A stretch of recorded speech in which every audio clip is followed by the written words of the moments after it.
In 2019, Harvard Business School professor emeritus Zuboff made the striking claim, "We think we're searching Google. Google is actually searching us." She describes a new era of capitalism, surveillance capitalism, the behavior modification regime that gives extraordinary power to corporations and advertisers and depersonalizes users. But what is surveillance? We can describe it as keeping watch over someone or something through the use of technological techniques or devices to detect attributes, activities, people, trends, or events.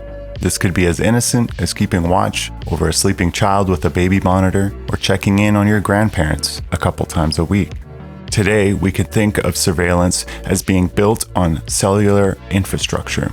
Our device status and locations enable communications that we take for granted, but also provide carriers with metadata about the communications we make. Today, this is expanded further with the Internet of Things. Benign devices equipped with Wi-Fi, GPS, or RFID technology can do what Zuboff bluntly calls scraping every aspect of every human's experience. These data include our physical locations, fitness and health routines, web traffic, social media interactions, facial recognitions, phone call data, text messages, driving habits, and more. This essentially builds a unique profile of metadata that companies use to conduct a type of social sorting, grouping users into various types of high or low value to be targeted with advertisements. But how does this relate to capitalism? I think we all understand that capitalism is the regime we operate under. It is an economic and political system where trade and industry are controlled by private owners for profit. Workers are employed and paid a wage to convert raw materials into goods or services for the owners, whose profits are generally reinvested into the company to increase efficiencies and increase profits once again in a virtuous cycle.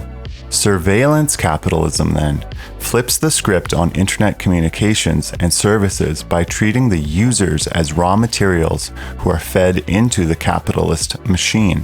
Our surveilled data is combined with so-called exhaust data, tracking of things like typos or misclicks, originally thought to be worthless. These are combined to form predictions of future behavior. These predictions are bundled into profiles and bought and sold in so-called futures markets. Surveillance capitalism has the power to subtly influence our behavior by inserting or nudging hyper-specific advertisements into our lives.